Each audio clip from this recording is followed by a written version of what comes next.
Well, Beshear has decided to give $250 million up front for this deal. He's decided to take $250 million from our taxpayers and give it to this economic project up front. Hey everybody, how you doing? Welcome to another week, another episode that means of the Andrew Cooperrider Show. Of course, I'm your illustrious host, Andrew Cooperrider, your favorite candidate for Kentucky State Treasurer, the only one worth voting for, if I do say so myself, and I do say so. Now, today's episode, I have one particular goal: to not say the words "I told you so" ever. Because, of course, you who listen and follow know what I've said and done, and you guys are with me. So you're not the ones I'd be saying "I told you so" to. It would be the others. And, of course, what am I talking about? Well, I'm talking about two specific issues that, once again, reared their ugly head this week. And that is HB8 from 2022 session, which is, once again, the for those who don't know what I mean by rearing its ugly head, ugly might be a harsh tone for the bill because we're going to talk about some of that side of things. But the bill that is causing a lot of hoopla over people getting taxed on their utilities, on second domiciles in this case, but the utilities tax. Additionally as well, we have a lot to cover on the Ford deal. Once again, the $410 million taxpayer dollar handout to Ford has once again also caused some issues, some hoopla, and we shall cover that as well. Before I get into that, though, please hit the like, hit the comment, hit the share, hit the subscribe. Do everything you can to get the word out there. Additionally as well, you can donate to the Treasurers Campaign at C4KY.com. That's C, the number 4KY.com. If you're watching this in the video form and you say, I like what this guy has to say, but I got to get going, you can always listen to us in the podcast one, on the Spotify's and the Apple. And of course, YouTube, Facebook is where we're playing at with video. So without further ado, let's dig into it. So let's talk about this utility bill. Now listen, everybody is not getting a sales tax increase on their utilities. You're getting that tax if you have a second domicile. So if you own another home that you're paying utilities on, then you will have to pay tax on that other home. Really, the people who are mainly affected by this are people who own a home in Kentucky but claim a residence probably elsewhere, where they're not residents of Kentucky. That it hits them a little bit. Of course, it'll hit some of your mom and pop rentals as well. Your all utilities paid apartments, those are going to see an increase in pricing due to this, and a few others. But it does call into question the bill that led to this, House Bill 8. Now, House Bill 8 was a tax reform bill. Now, at the time, and continues, Republicans will call this a tax cut. It was not a tax cut. In fact, the bill was actually a tax increase overall. At least that was my argument at the time. And actually, to help sum up what my issues were with this bill, here's a little outtake from when I was running in the state Senate. And I was an outspoken individual who was outspoken against House Bill 8, this bill that caused these taxes here. And let's take a look at this video from me almost 8 months ago now, in 1 minute explaining why I had so many issues or why I had an issue with the bill. As a follow-up to that particular question, Mr. Cooperrider, this will go to you. This session, the General Assembly passed tax reform and began the process of eliminating the income tax while expanding the tax base. Please state your opinion on the income tax and why Kentucky should or should not eliminate it. You know, I find income tax to be immoral. It's immoral that the government gets its cut before you ever get to put food on your table. That's wrong. That's plain wrong. You know, the tax reform bill passed this year had certain markers in it that would back down the income taxes by 0.5 percentage point as we hit certain markers. Had good intentions. However, the bill, in order to hit those markers, required revenues to go up. In fact, it requires revenues to go up 70% into the general fund in order to eliminate income tax. Now, government, the state government, doesn't print money. It only comes from one place, that's the taxpayer. That means if revenues are going up into your government, guess what? Your overall tax burden is going up. It's simple as that. And so while I agree we need to look at tax reform, we need to be looking at reducing our budget in the process instead of passing bills that require the budget to go up. We're supposed to be smaller government. We're Republicans. Why do we keep increasing our budget? So as I covered in that answer, the first thing you got to understand about the bill in question was it was working towards eliminating our income tax. Something, as I stated, I am complete and utter support of, because I find, not sales tax, sorry, income tax, eliminating income tax. Something I'm in support of because I find income tax to be immoral, as I said in that video. I find it to be immoral because I think it's wrong that before you get to feed yourself or your family, the government's getting its cut. I believe when the founders said that our government was instituted to protect our rights to life, liberty, and property, they meant it, which means that if you need to feed your family, domicile, take care of things like that, the government should be waiting in line, not getting in line first, getting their cut with the income tax. Additionally, as well, follow me here, okay? If you owe anybody any of your labor, right? So let's say you had to work and you didn't earn any money. You had to give 100% of your wages to someone else. Well, that has a term. That would be called slavery, right? But as you start to give more money, less money, and you get to start to pocket it, what line does it become too much? At what time are you indentured to your government way too much? I think we've well surpassed that line of course.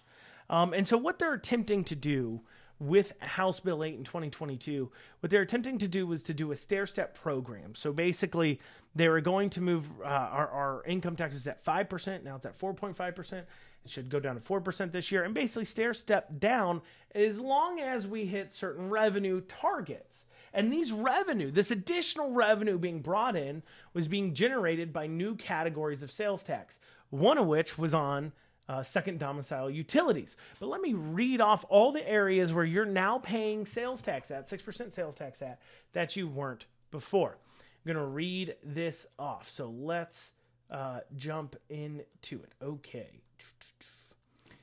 New taxable services. Okay. Photography and photo finishing services. Marketing services, telemarketing services, public opinion and research polling services, lobbying services, executive employee recruitment services, website design and development services, website hosting services, private mailroom services, bodyguard services, residential and non-residential security system monitoring services, private investigation services, process server services, repossession of tangible personal property services, personal background check services, parking services, road and travel services provided by automobile clubs like AAA, condominium timeshare exchange services, rental of space for meetings, conventions, short-term business uses, entertainment, weddings, banquets, parties, and other short-term social events, social event planning and coordination services, leisure, recreational, and athletic instructional services. So that's like your, personal training. In fact, actually it says personal fitness training services, recreational camp tuition and fees, massage services, except when medically necessary, cosmetic surgery services, body modification services, testing services, interior decorating and design services, household moving services, specialized design services. I'm going to slaughter that word. Cutting, polishing, and engraving precious stones is the service description. Labor and services to repair or maintain commercial refrigeration equipment and systems when no tangible personal property is sold in that transaction. Labor to repair or alter apparel, footwear, watches, or jewelry when no tangible personal property is sold in that transaction. Pre-written computer software access services. There's a grandfather provision that HB8 would exclude from tax gross receipts derived from the new taxable class of services. When a sold and fulfillment of lump sum, fixed fee contract, or fixed price sales contract executed before February 25th, 2022. Okay, so they bring in these new taxes. Now, one thing you're going to notice about almost all those taxes, almost all of them, is not almost all of them, but a lot of them, they're actually taxes on B2B services, business to business services. Here's why. Okay, when an individual is getting directly taxed in a way they see, like on the utilities situation that we saw, that, you know, is true, not true. I mean, you got to fill out a form and stuff, and that seems like a hassle. But it makes people realize that there's that tax out there. But when there's a B2B service tax between businesses, nobody really complains about it. Here's why.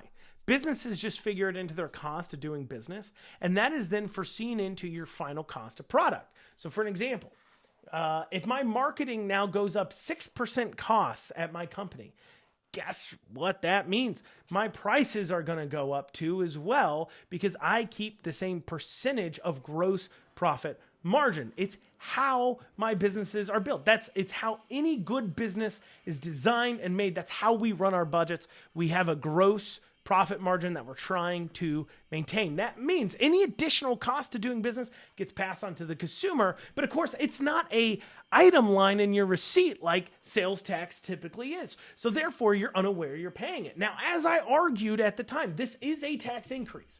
No matter how many different ways we cut it, the average person, the average person, the Kentucky taxpayer is paying more. How do I know? Kentucky has a constitutional amendment to have a balanced budget. That means we cannot spend more money than we take in. So, unless we have a cut in spending, and in fact, the stair-stepping of this bill, in order to get to 0% income tax, required us to have a 70% increase in our general fund. So we'd had to have 70% more in revenues. Which means that if we have more revenues, this is the point I made, we have to be taxing more. We can't print money. We have a balanced budget. Unless we are spending less, and as long as we keep spending more, you're being taxed more. That's how it works. I'm telling you, that's how it works. Because we have a balanced budget, because that money doesn't come from anywhere else. As long as the state of Kentucky continues to increase its budget, you are paying more in taxes. And they cut it up 10 different ways so you don't see it. Now, I've said my piece about the bill. I've said my piece of why I was against the bill. I do believe there's a good faith argument for those who voted for the bill. I know what you're saying. You're saying, Andrew, I've never heard you defend people who went against you on how bills went, but I'm going to defend them, okay? Threefold reasons. First, let's deal with the most important reason always, and that's the philosophical thought process behind your decisions. What are your principles? What are you staying to? So it is possible that you look at this and say, look, it is working us to getting rid of the income tax. And I could see a thought process of saying, hey, it's not perfect, but we can come back, we can work on it. We can continue to reduce this. It's hard for the government to just be pulled off its weaned of services without cutting services. And people don't like cutting services, so at least we're moving in the right direction for taxing that's based around the economy. I don't like the increase in pricing, but we're moving in the right direction. I would say you could make that argument. I could hear that argument. I wouldn't necessarily... I would disagree with the idea that you can come in and fix it, because I hear that all the time. Let's pass the bill and then we'll kind of tinker with it later on. The problem is the process to get it tinkering through the system that we have, the system with the with the committee hearings and then the subs and everything else, it's very difficult to get something through. And so I don't like this idea of we'll tinker with it later on. That's just my opinion. I don't like it. But you hear people talking about it. But I can see the argument on the philosophical side. I can also see an argument on the political side. Because here's the deal, right? As you're listening to this, let me ask you, do you remember a campaign ad? Do you remember maybe your local state house rep or state senator?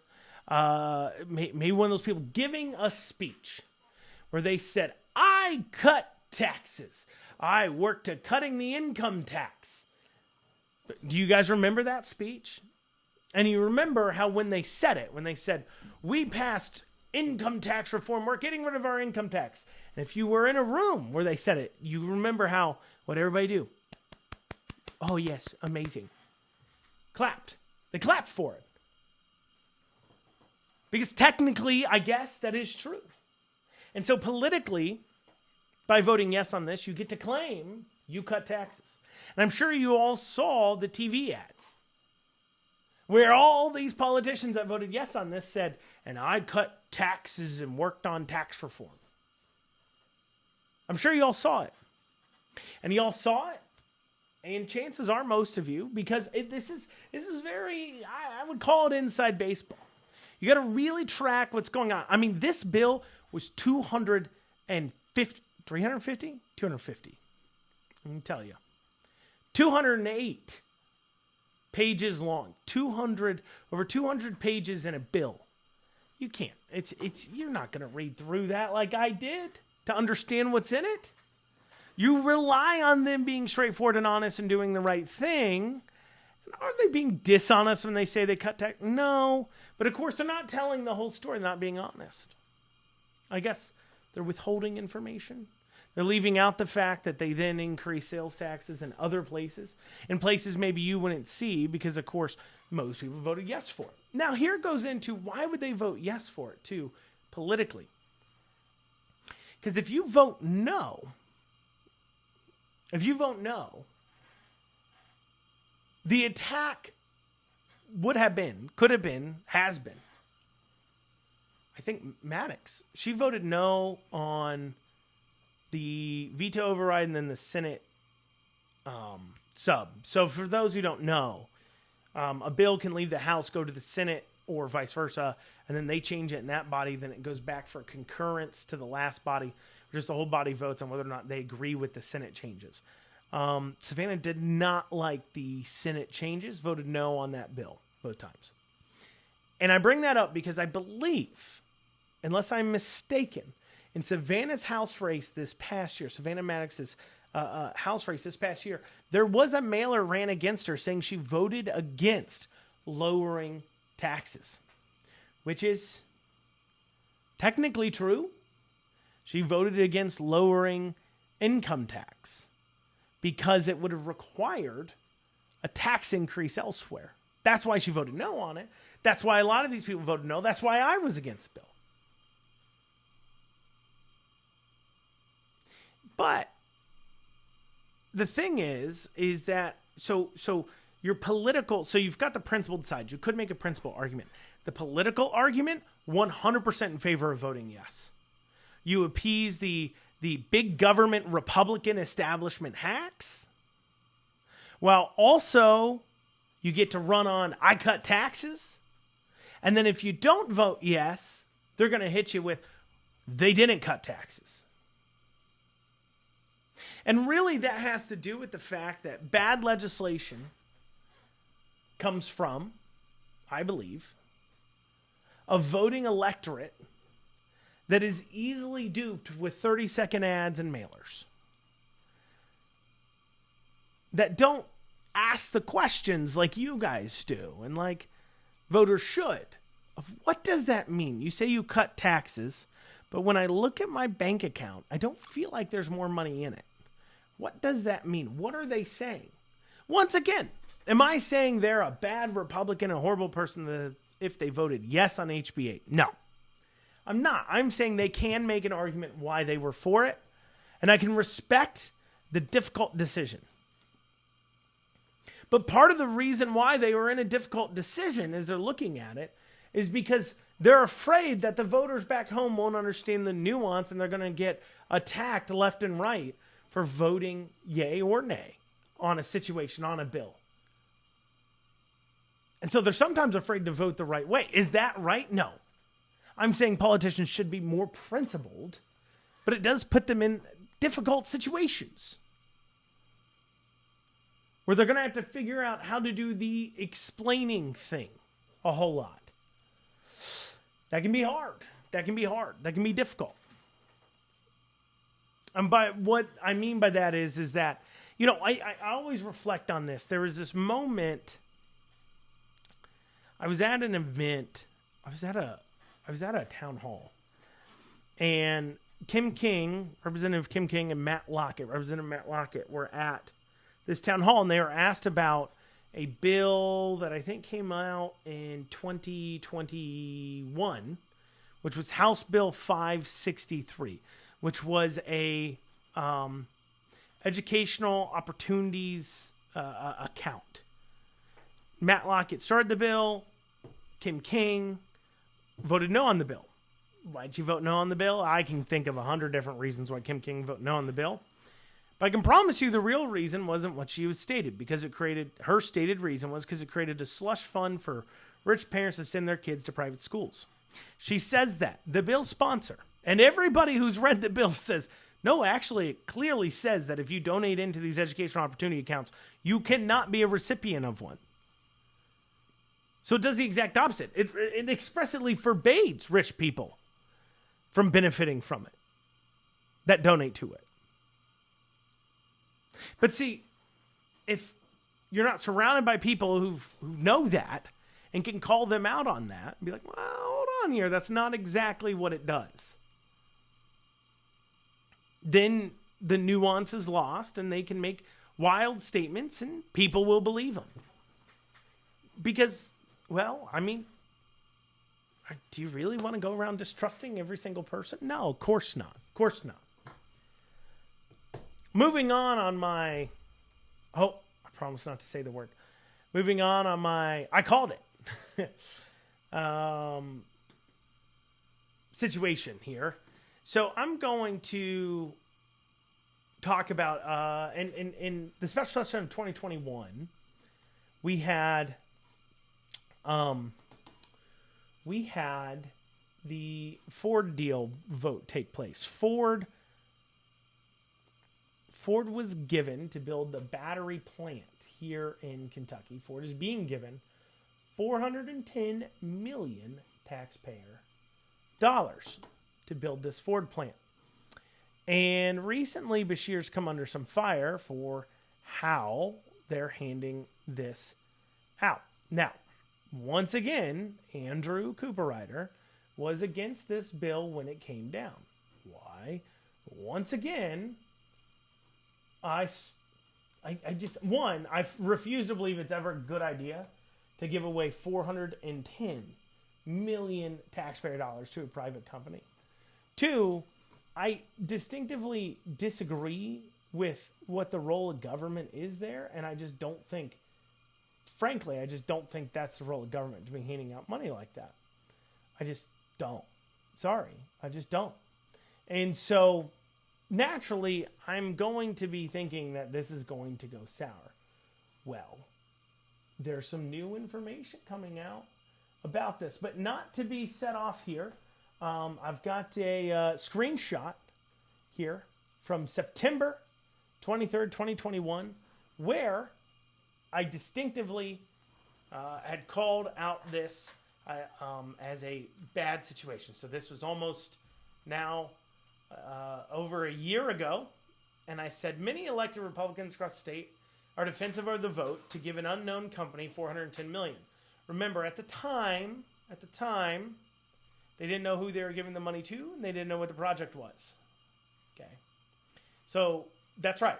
Your legislators voted to give $410 million to an unknown company. Now, they say this will be another Toyota and economic boom for the area. I hope this is true. I still hope this is true.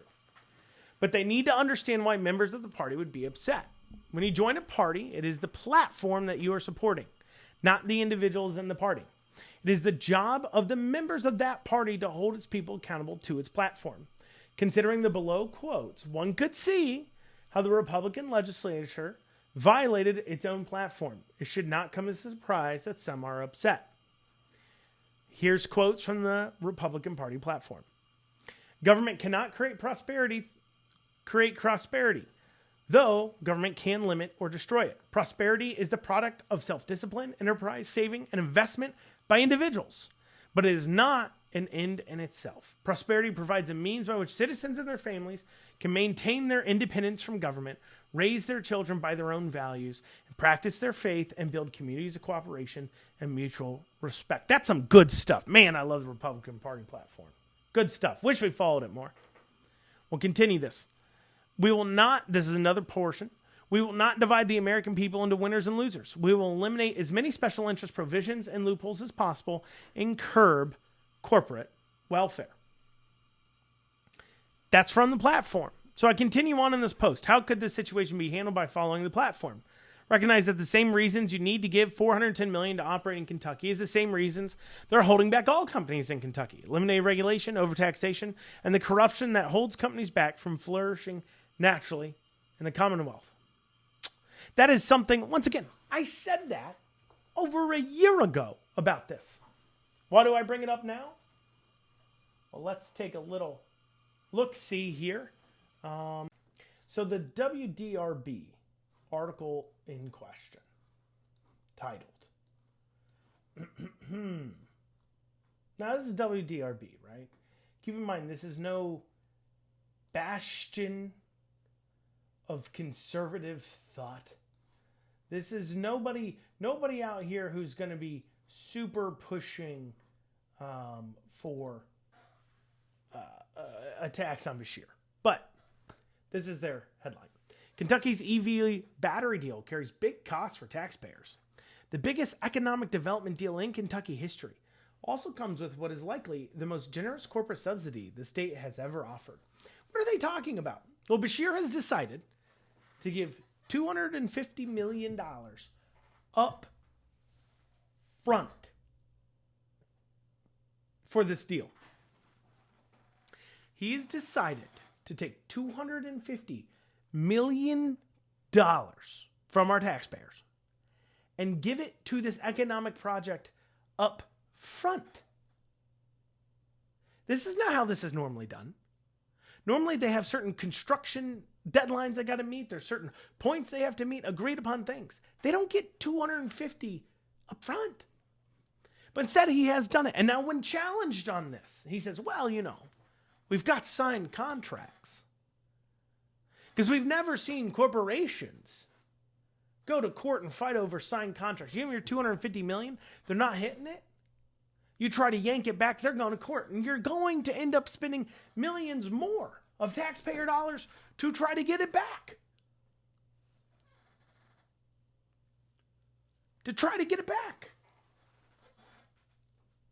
But instead you got to give it up front, which begs the question, why? Ford's got a lot of money in the bank. Why giving the cash up front? When's the last time we gave money up front on a project? It was Brady Industries.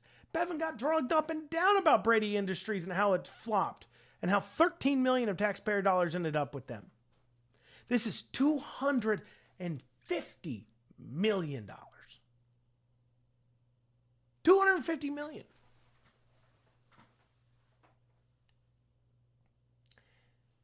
Has a lot of people asking questions, as they should be.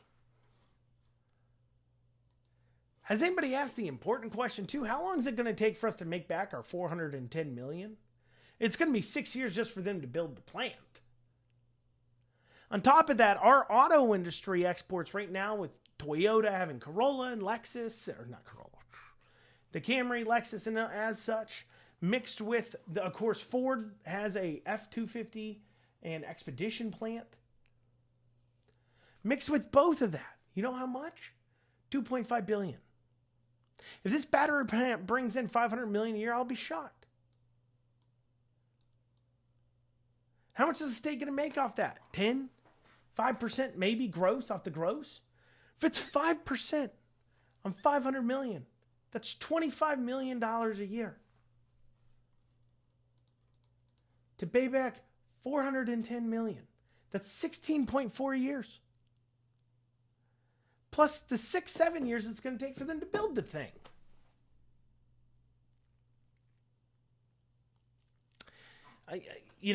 Like I said, this is going to be a long road till maybe we finally get to the point where we see whether or not this deal works out for the good or the bad. But unfortunately, there keeps being a lot of questions about this deal. Questions that should have been answered, frankly, beforehand. But I digress. Well, guys, that's what we have time for. Thank you so much for joining us. Please check out the campaign, c4ky.com. Donate today, give, share, everything else. Thank you guys so much for joining me.